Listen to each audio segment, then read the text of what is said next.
함께 보실 하나님의 말씀은 누가복음 15장 31절입니다. 누가복음 15장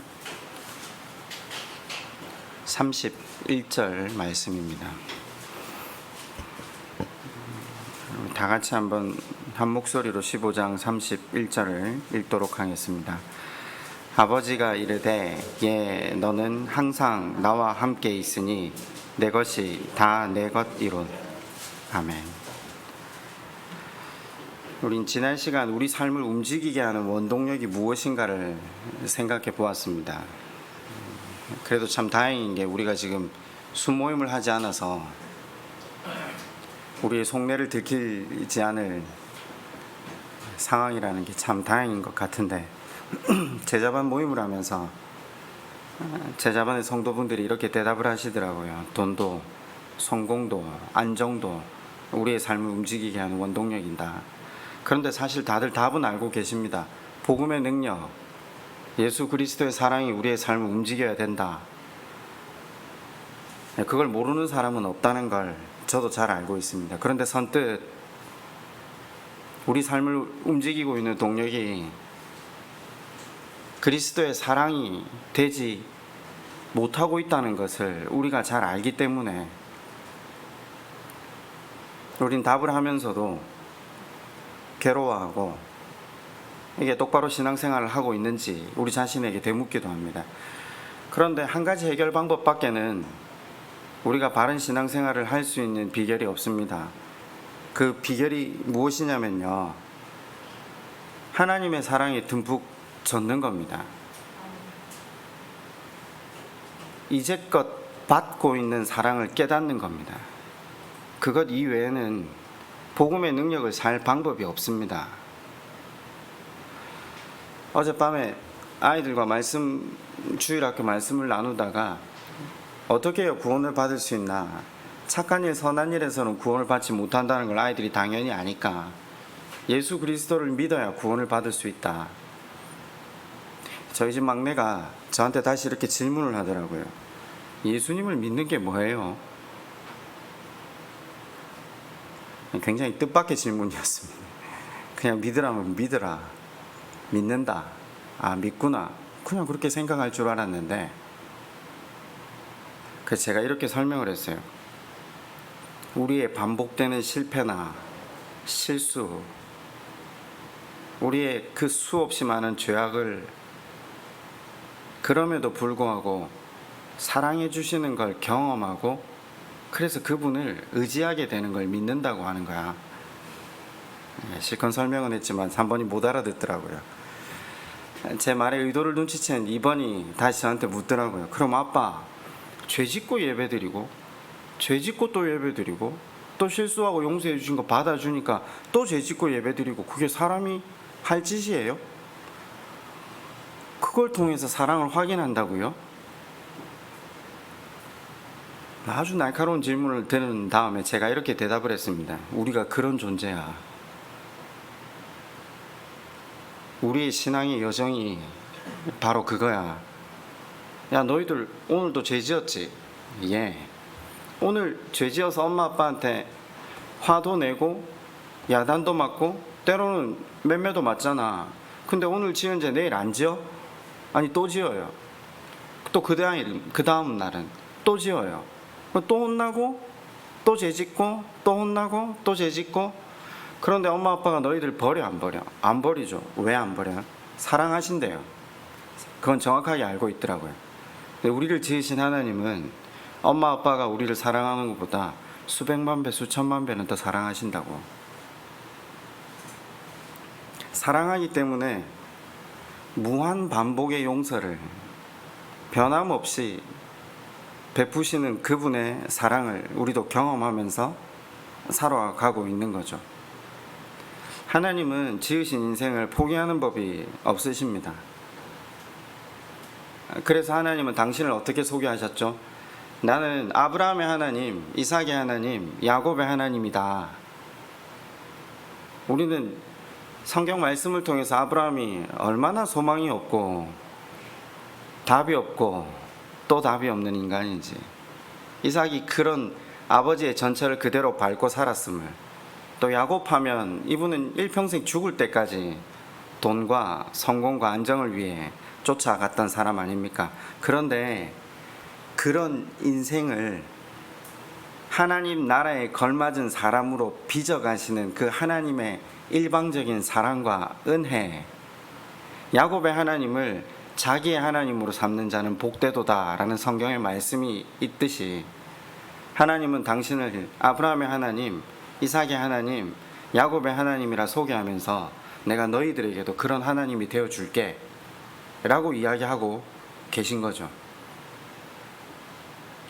무한한 사랑을, 반복되는 그 사랑을 경험한 인생이 마침내 그분에 의해서 감동하게 되고 감격해 됨으로, 그 복음의 능력을 경험했기 때문에 드디어 어느샌가 내 삶을 움직이는 원동력이 그 사랑이 되기까지는 굉장히 긴 세월이 걸리겠죠. 머리로 들으면 이 복음은 정확하게 이해가 됩니다. 그죠? 그런데 이게 사실 우리의 논리랑 다르죠. 우리는 한 게 있어야 복을 받고, 잘못하면 복과 거리가 먼 삶을 살아야 되는데, 실수만 저지르는 인생이 은혜를 누리며 산다, 이게 말이 안 되거든요. 그래서 우리가 아주 자연스럽게 선택하는 게 있습니다.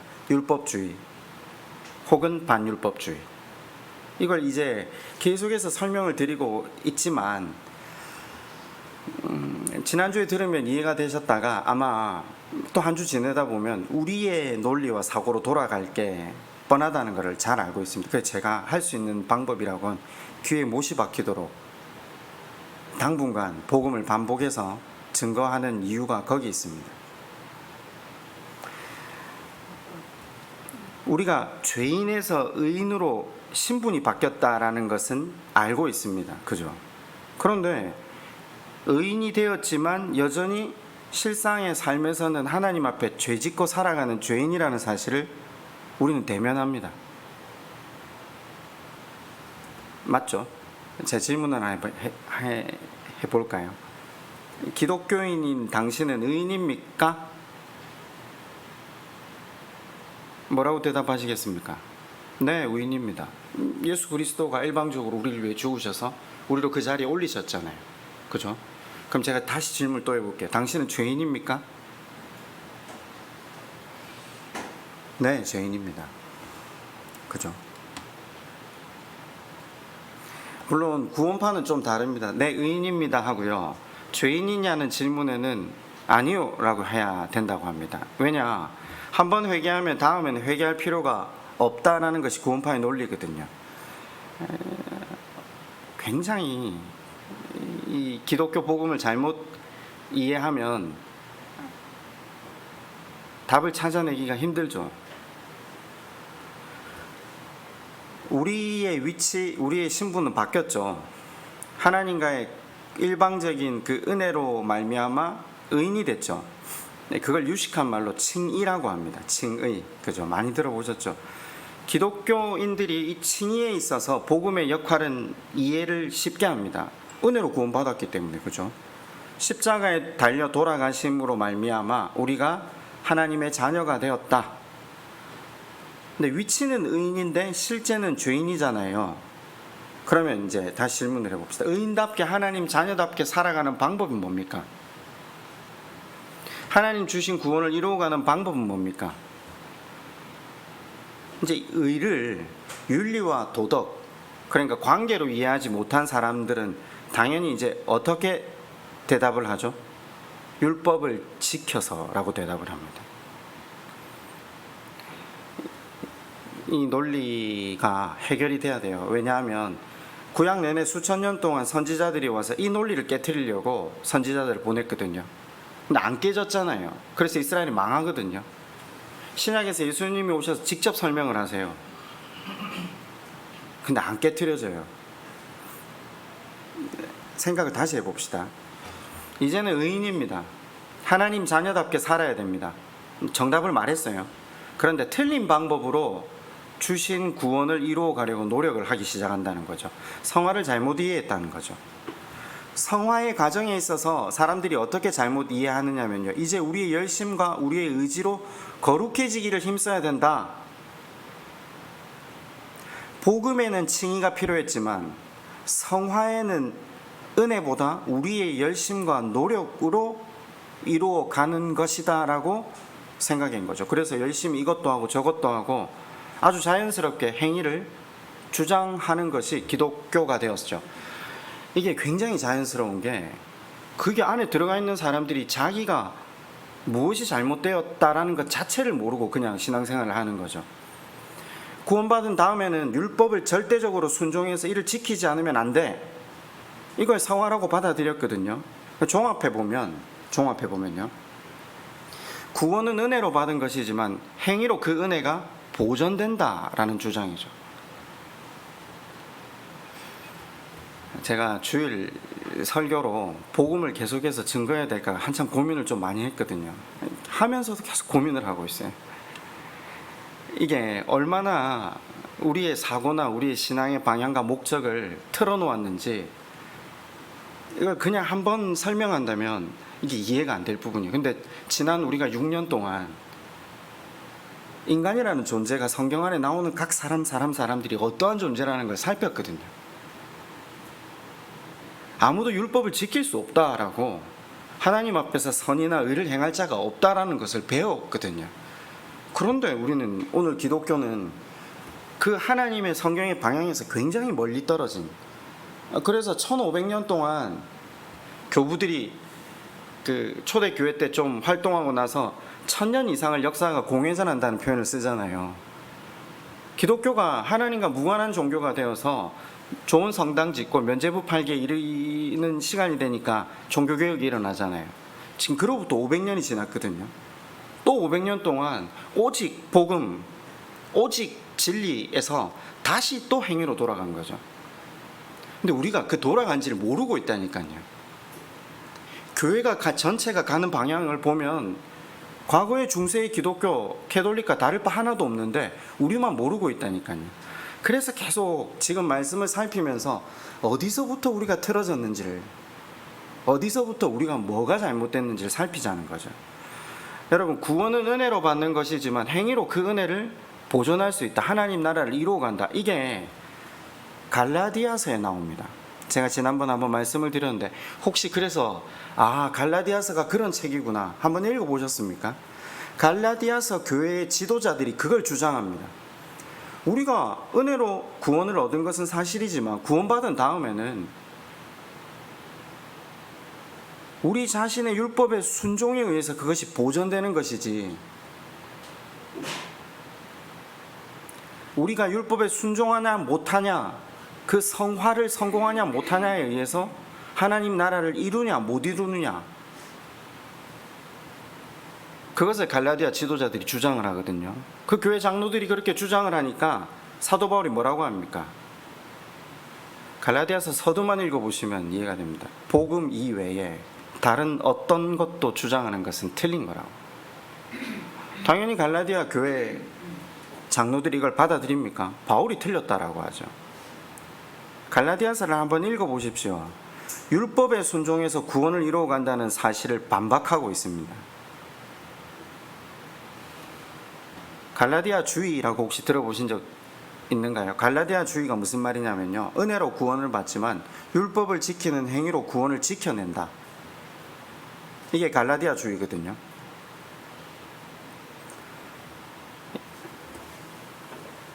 은혜로 구원받지만 율법을 지키는 행위로 구원을 이루어간다. 이거 사실 우리 안에 팽배해 있어요. 오늘 갈라디아서가 다시 우리 안에 외쳐져야 되겠죠.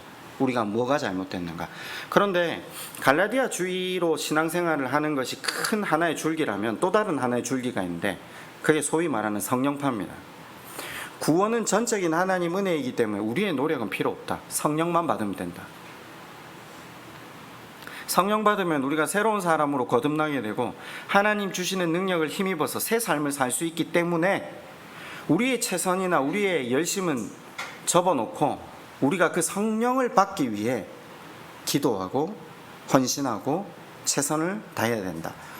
기독교에서는 성령 한 번 받으면 모든 것이 해결된다. 죄와 상관없는 의의 삶을 살 것이다.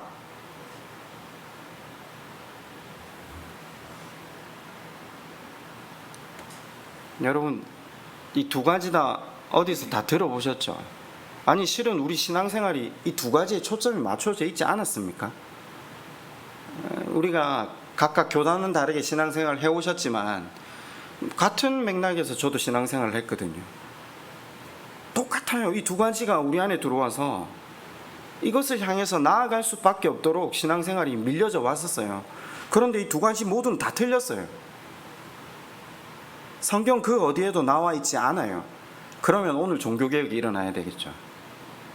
근데 종교개혁이 안 일어나는 이유가 뭔지 아십니까?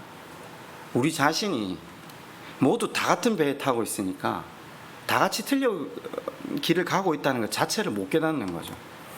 이걸 용어를 명확히 해서 정돈을 했는데, 그걸 제가 어떻게 이제까지 설명했냐면 반율법주의와 율법주의 이렇게 설명을 했습니다. 기억나십니까? 아마 기억이 잘 안 나실 겁니다. 반율법주의가 뭐죠? 내 노력이나 열심 없어도 하나님이 알아서 하시는 거다. 성령만 받으면 이것도 마찬가지고요. 뭐 그러기나 말기나 한번 회개해서 구원 얻었는데 내가 어떤 삶을 살아도 하나님 나를 구원하실 수밖에 없다. 이 반율법주의입니다. 또 반대쪽은요, 율법을 지켜서 구원을 이루어 간다. 근데 이게 둘 다 복음의 원수입니다. 복음의 진리를 따라야 하나님이 의도한 삶을 살 수 있는데, 이런 방금 말씀드린 이런 반율법주의와 율법주의는 복음의 능력 풍성함을 빼앗아갑니다. 오히려 복음의 기쁨을 앗아갑니다. 자, 다시 누가복음의 이 탕부의 비유를 다시 살펴보기를 원합니다. 다시 우리가 어디에 속해 있는가를 살피고, 우리 아버지께서 우리에게 요구하시고 계신 신앙의 방향과 목적과 과정이 어떤 것인가를 다시 우리 마음에 새겨보자는 거죠. 누가복음 15장 11절, 오늘 비유가 시작되고 있는 첫 머리에 주인공을 누구라고 밝힙니까? 또 이르시되 어떤 사람에게 두 아들이 있는데. 자, 이 아버지가 주인공이라고 지난 시간 설명을 드렸습니다. 주인공은 아버지인데 이 아버지 앞에 탕자를 붙이면 탕부가 됩니다. 그러니까 주인공이 탕부 아버지입니다. 우리나라 그 말이 아니죠. 한자에 탕자라고 했잖아요. 그 탕이, 이 한자의 뜻이 세 가지가 있는데, 하나는 쓸어 없애다, 사치하다겠죠. 두 번째는 물이 흐르게 하다. 세 번째는 크다, 넓다가 들어있습니다. 클 탕, 넓을 탕. 같은 탕자인데 아버지 앞에 붙인 탕자는 부정적인 의미에서 방탕한이 아니라 긍정적인 의미에서 통이 크다, 넓다, 이런 뜻으로 보시면 됩니다. 우리 하나님이 탕부라는 말이죠. 호탕한 하나님, 넓으신 하나님, 사랑을 낭비하시는 하나님. 자, 그 탕부, 그 넓으신, 그 사랑을 낭비하시는 아버지 하나님에게는 아들이 둘이 있습니다. 둘 다 중요하겠죠. 어느 하나만 중요한 게 아닙니다. 둘째 아들만 중요한 것으로 오해를 하시면 안 됩니다. 하나님은 두 아들 모두에게 관심을 가지고 계시고 두 아들 모두가 하나님 나라를 이루기를 원하십니다. 예수님께서 이 땅에 이 두 부류로 표현되는 사람들을 찾으러 오신 거죠. 뭐라고요? 세상 사람들이 어떻게 부류가 된다고요? 지금 이 두 부류입니다. 하나는 집에 있는데 잃어버린 큰아들, 하나는 집을 나간 잃어버린 둘째 아들. 우리가 이 카테고리 안에 들어간다는 거죠. 왜냐? 로마서 3장은 해 아래 의인은 하나도 없으며 선을 행할 수 있는 인생은 하나도 없다라고 했거든요. 우리가 죄인이라는 카테고리 안에서 어떤 죄인이냐라는 질문을 던졌을 때 누가복음의 비유는 우리가 어떤 죄인인지를 정확하게 보여주는 거죠. 누가복음의 주제가 뭐라고 말씀드렸습니까? 잃어버린 것을 찾으러 오신 예수님. 잃어버린 자기 것을 찾으러 오신 하나님. 이게 핵심이거든요.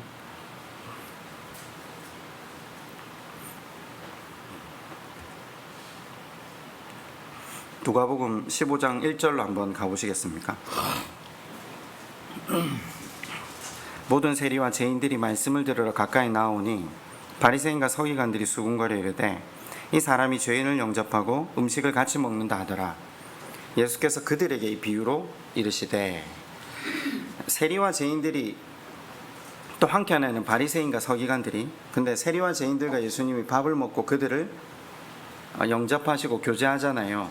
한쪽에 있던 바리새인과 서기관들이 어떻게 저런 죄인들과 함께 교제를 해? 비아냥거리고 수군거리죠. 그래서 예수님이 이 비유로 그들에게 이야기하신 거죠. 그들이 누구죠? 바리새인과 서기관. 그죠? 그들에게 주님이 왜 오셨는지를 설명합니다. 너희 중 어떤 사람이 양 100마리가 있는데 그 중에 하나를 잃으면 99마리를 들여 두고 그 잃은 것을 찾아내기까지 찾아다니지 아니하겠느냐 질문하셨죠. 바리새인들이 뭐라고 대답할까요?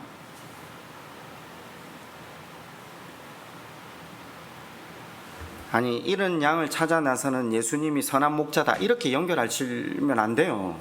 안 돼요. 지금 본문이 그게 아니잖아요. 본문은 지금 질문을 했잖아요.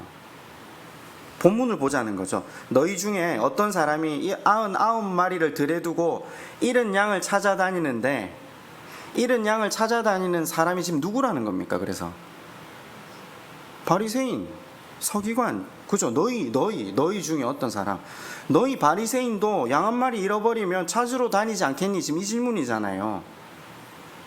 국어잖아요. 자꾸 우리는 어떤 비유를 보면 그래, 예수님이 선한 목자, 예수님이 찾으러 다니, 그것도 맞는데 본문으로 보자는 거죠.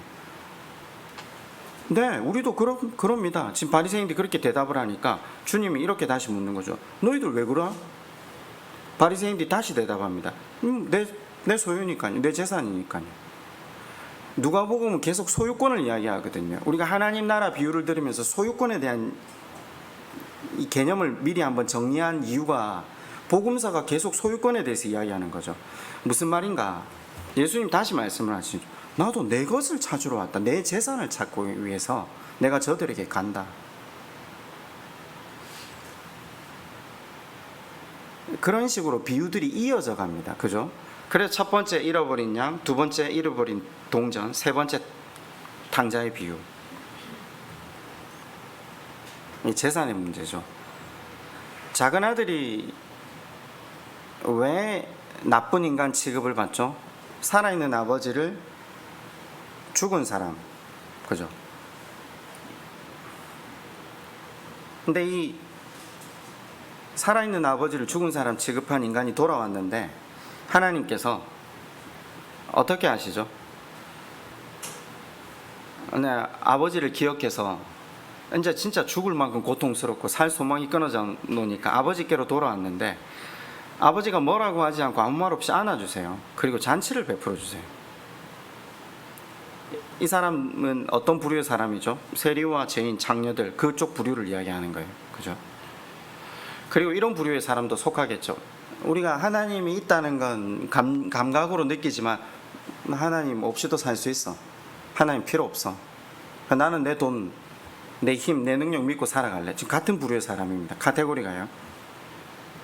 그런데 이런 탕자가 드디어 자기에게 소망이 없음을 발견한 그 순간, 이 순간이 우리가 뭐 암에 걸려서 죽기 직전이 될 수도 있고 큰 병에 걸려서 호수를 꼽은 상태가 될 수도 있어요. 그러면서 인생이 완전히 소망이 끊어진 상태에서 하나님을 바라보게 되잖아요. 근데 하나님은 이때에도 득달같이 달려가신다니까요. 구원하는 게 목적이니까요. 하나님 나라로 이르게 하는 게 목적이니까요. 그런데 이런 인생이 하나님을 소망할 수밖에 없어서 하나님을 바라보서 하나님이 득달같이 달려가셔서 그를 안으시고 천국 잔치로 초대하시는데 그냥이 지나가다가 보니까 뭐라고 묻는 겁니까? 아니, 지금 저런 삶을 산 인간에게 잔치라뇨, 구원의 은혜라뇨, 말이 됩니까? 누가복음 15장 28절에는 이렇게 표현합니다. 그가 노하여 들어가고자 하지 아니하거든. 화가 난 거죠. 화가 났다고 표현한 거잖아요. 뭐 때문에요? 지난번 잃어버린 큰아들 비유해서 설교를 쭉 다 했습니다. 그죠?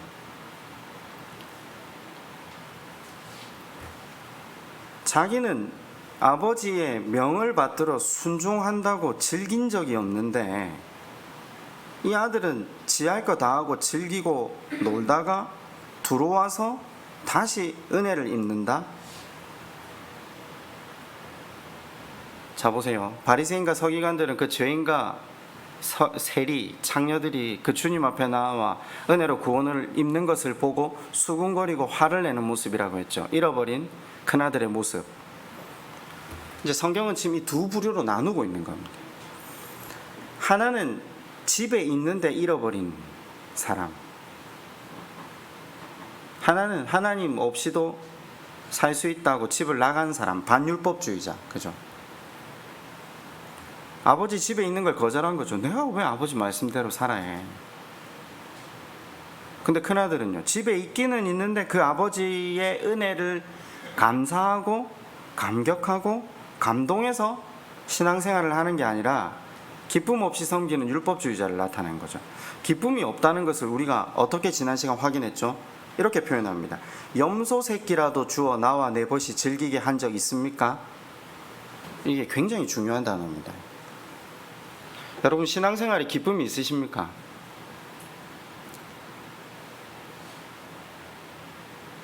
신앙생활 다들 어렵다고만 하시잖아요. 그럼 우리 카테고리가 어디로 가는지 아시겠습니까? 왜 어려우시죠? 첫 번째 이유겠죠. 하나님 사랑을 깊이 깨닫지 못해서겠죠. 바꾸어 말하면 회개하지 않아서겠죠. 내가 누군지를 모르기 때문이겠죠.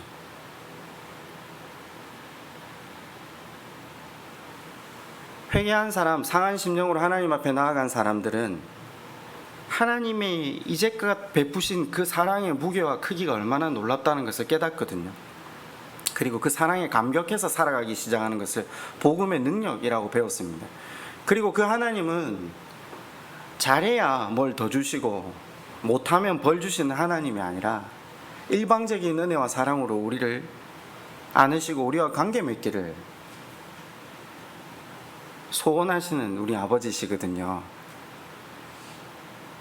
근데 그 하나님의 의도를 알지 못하니까 신앙생활 하는 것 자체가 염소 새끼라도 주어 나와 내 벗이 즐기게 한 적 있습니까? 즐기지 못했다는 겁니다. 누리지 못했다는 겁니다. 아니, 같은 신앙생활을 하면서 왜 어떤 사람들은 누리고 행복하고 기쁨으로, 물론 약간의 기쁨의 단어의 차이는 있겠지만 살아가는데 왜 어떤 사람들은 늘 염소 새끼라도 주어 나와 내 벗이 즐기게 한 적 있습니까? 이렇게 살 수밖에 없는 걸까요? 아니, 그때 오늘 읽은 본문을 아버지가 말씀하십니다. 15장 31절입니다. 아버지가 이르되 예, 너는 항상 나와 함께 있으니 내 것이 다 내 것이로되. 하나님의 집에 있는 사람들은요, 하나님이 아버지면요, 그것이 다 자기 것으로 얼마든지 즐길 수 있었던 사람인데 그렇게 하지 못했다라는 겁니다. 내가 이걸 하면 아버지가 주겠지, 이런 관계로만 아버지를 생각한 거죠. 즐김 없이 누림 없이 살았다라는 겁니다. 제가 설교로 사실 이렇게 표현을 몇 번 했는데 기억하시는 분들은 계실 건데 제가 같은 표현을 했기 때문에 다시 한번 해볼게요. 제가 목사로 생활을 하면서 여름에 휴가를 가면서 휴가를 갈 때마다 굉장히 불편한 마음들이 많았었어요. 그런 거죠. 누리지 못하는 거죠. 흔히 이런 거죠. 목사가 기도도 안 하고 성경도 안 보고 목사가 자기에게 맡겨진 사람들을 돌아보지도 않고 쉬어. 있을 수 없어. 이 머릿속에 기본적으로 박혀 있는 것 같아요. 어디 가서 뭔가를 하고 쉬고 있으면 그게 힘든 거죠. 차라리 힘들 바에야 일을 하는 게 낫잖아요. 이전에 한번 휴가 갔을 때 글을 아침마다 이제 새벽에 우리 교회 시간 8시에 맞춰야 되니까 시차가 2시간 반 나니까 2시간 반 전에 일어나서 글을 적고 있는 거예요. 집사람이 저를 보면서 지금 휴가지 않느냐고. 이게 자유함이 없어요. 자유함이. 머릿속으로는 알아요. 아는데 이게 하나님 은혜가 감사해서 감동해서 감격해서 진짜 그렇다면 사실은 하나님께서 쉬라 하는 이 안식일의 의미를 온전하게 받아들이고 누릴 수 있어야 되거든요. 근데 우리가 여기에서 굉장히 자유하지 못한 부분이 있어요. 그래서 하나님을 더 깊이 계속 알아가는 거죠. 괜찮아. 나는 너 그 모습 그대로 만족해. 충분해. 나는 너가 나를 바라봐 주는 것만으로, 나를 찾아주는 것만으로도 내게 영광이야. 제가 지난 시간 다윗이 왜 하나님 마음에 합한 사람인가 설명을 드렸잖아요. 그 이해가 되세요? 다윗은 조금만 문제가 생기면 성소로 갔어요. 조금만 고통스러우면 교회 가서 기도하는 거예요. 근데 그게 하나님께 영광이래요. 우리는 신앙생활을 잘해야 영광을 돌린다고 생각했는데 하나님 그게 아니래요. 하나님을 찾고 구하는 게 하나님께 영광이래요.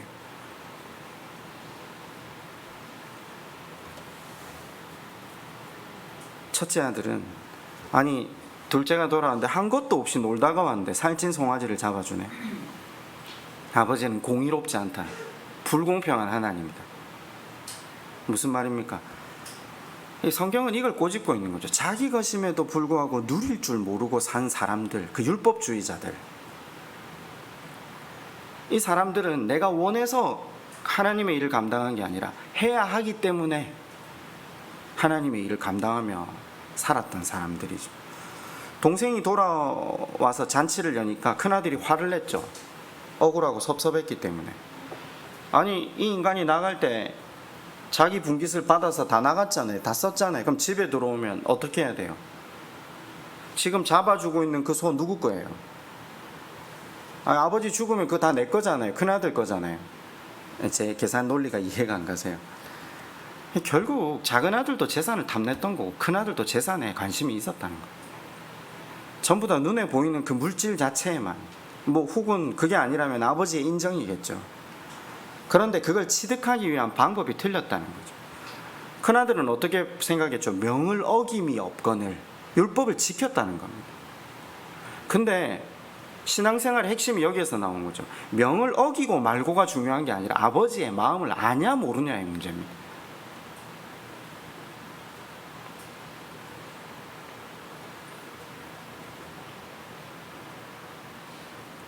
결국은 율법의 의도를 모르고 율법을 지키려 했던 율법주의자를 상징하는 큰아들, 그리고 반율법주의자인 둘째 아들, 아버지의 집에 있는 것조차 견디기 힘들어하는, 둘 다 자기 자신에 대해 주인이 되려 하는 겁니다. 자존감이라는 표현을 쓰죠. 자존이 뭡니까? 스스로 존재한다. 그죠? 맞잖아요. 스스로 존귀하게 한다. 기독교가 추구하는 방향은 어디죠? 자기 부인이죠. 자기 부인은 내 삶을 내가 다스리는 것을 포기하는 것을 의미하거든요. 내 경험과 내 가치로 내 삶을 운행하는 것, 그 자리에서 내려와서 하나님 그분께 내 삶의 키를 맡겨드리는 거잖아요. 근데 세상은 전부 자존감을 높이는 교육 쪽으로 가고 있잖아요. 반기독교거든요. 근데 교회 안에 이게 밀려 들어와 있어요. 오히려 자존감을 떨어뜨리는 행동을 하면 목사님 그건 틀렸다라고 이야기를 해요. 아니요, 성경이 맞아요. 성경이 맞아요. 우리 자신이 우리 자신의 인생의 주인 되겠다. 내 삶을 내가 컨트롤하겠다. 작은 아들이 그렇다는 겁니다. 재산 주시면 제 삶 제가 컨트롤하고 살겠습니다. 근데 그 삶이 결국은 방탕한 삶으로 자기 삶을 자기가 책임질 수 있는 사람이 없잖아요. 큰아들은요, 내가 노력해서 내가 대가를 얻겠다. 역시도 자기 인생을 자기가 컨트롤하고 있다라는, 둘 다 구원자가 필요 없는 겁니다. 강도 만난 자라는 인식 자체가 없는 겁니다. 반율법주의, 율법주의 모두가 자기 자신이 중심이 된 삶이라는 것을 볼 수 있는 거죠. 설명을 쭉 하고 있는데 설명을 잘 따라오시겠습니까? 이게 계속 지금 반복을 하다가 조금씩 점층적으로 확대를 해나가고 있거든요. 그게 이제 우리라는 거죠. 우리가 어디에 발을 담고 있는가. 저는 교회 안에 율법주의자들이 훨씬 많다고 생각합니다. 제가 그랬고요. 이것도 안 되고 저것도 안 된다는 거죠. 이건 저렇게 하고 저건 저렇게 해야 된다. 이런 식으로 계속해서 교회를 몰고 나가는 거죠. 작은 아들은요. 뭐 안 될 게 뭐가 있어. 이래도 되고 저래도 되지. 이런 식이죠. 이 얼마나 교회 안에 이 문제가 대립되고 있는지. 근데 둘 다 하나님과 무관하다라는 거죠. 여러분은 어떠세요? 율법주의자에 속해 계세요? 반율법주의자에 속해 계세요?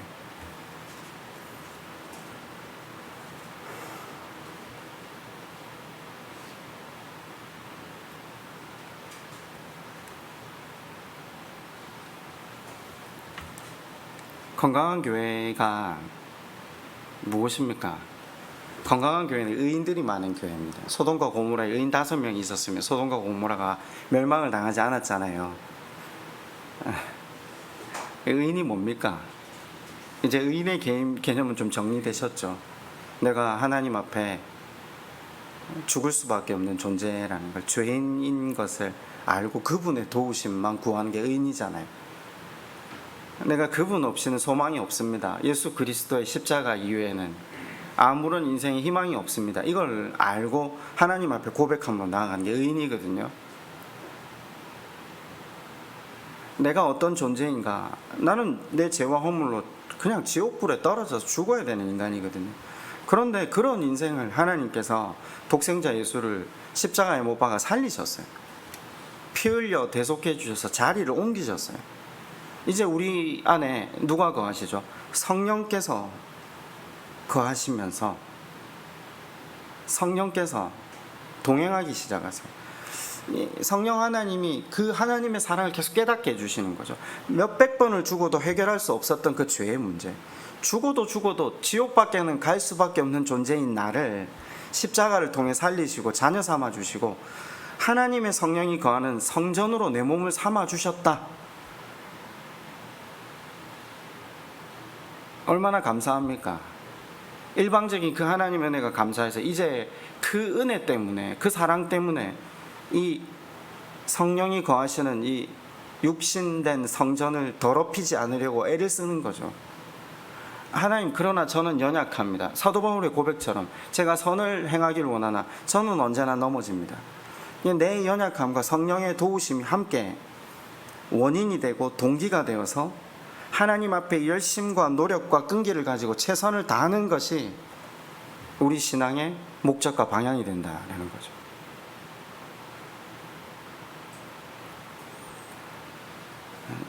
이제 우리는 교회 중직자를 세웁니다.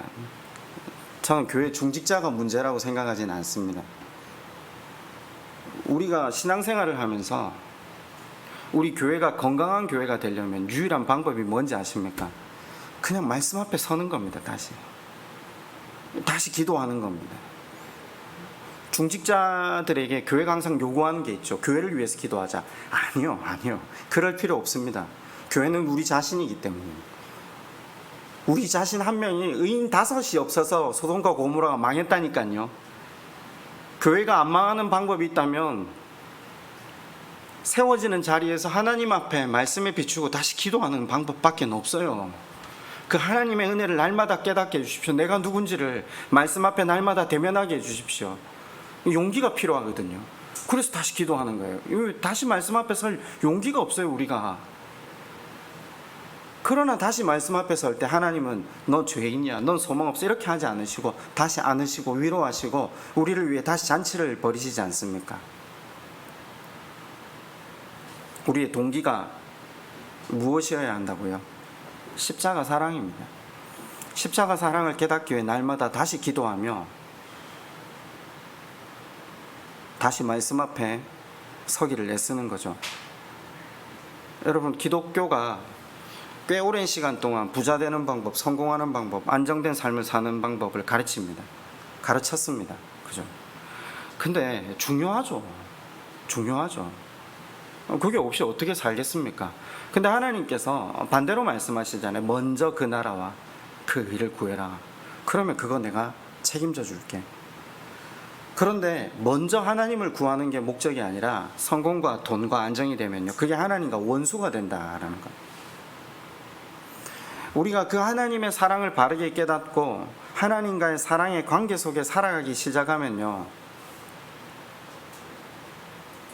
하나님께서 우리에게 그것이 필요하면 주실 것이고요, 필요한데 안 주시면 하나님께서 내가 구원을 이루어가게 하기 위해서 이건 나한테 필요 없는 것이구나, 그냥 그러다가 천국 가면 되죠. 그 관점으로 걸어가야 하는 것이 신앙의 방향이라는 거죠. 오늘 본문에 나오는 아버지의 모습은 어떤 모습으로 여러분은 보이십니까? 제가 제목을 이렇게 잡아놨잖아요. 전능하신 그러나 연약하신. 이 본문에 나오는 아버지는요, 너무 연약하고 초라하고 힘이 없어요. 그렇지 않습니까? 큰아들 불평하잖아요. 아니 그러면 좀 강하게 나가야 되잖아요. 근데 아버지가 어떻게 하세요? 야, 이거 다 네 거잖아. 내가 너와 함께 있잖아. 큰아들에게만요. 작은아들은요, 그 작은아들과의 관계를 회복하기 위해서 매일마다 마을 어귀에 가서 기다리고 또 기다리셨던 초라한 아버지, 힘없는 전능하신 하나님 아버지. 우리 하나님 아버지가 힘이 없어서 이러고 계십니까? 아니죠. 힘이 있으시죠. 사랑 때문이죠. 아들을 사랑하시기 때문에 한없이 초라해지시는 거죠.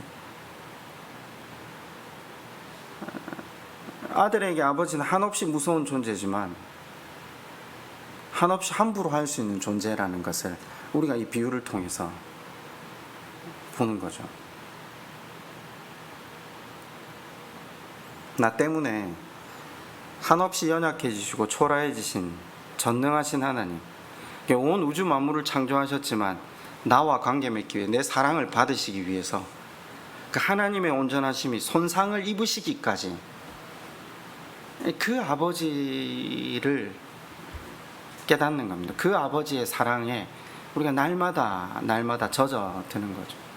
그 아버지의 사랑에 언젠가 바르게 매료되고 깨닫고 감동하고 감격하게 되면 이제 우리가 복음의 진리를 따라 걷는 삶이 되는 거죠. 나 때문에 연약해지시고 초라해지신 전능하신 하나님을 기억하시면서 그 하나님과 사랑의 관계를 회복하기 위해 기도함으로 나아가시는 저와 여러분 되시기를 주님의 이름으로 축원드립니다. 우리 한번 같이 기도할까요?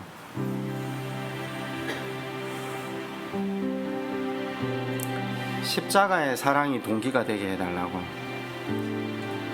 하나님 기대하시고 요구하시는 그 삶을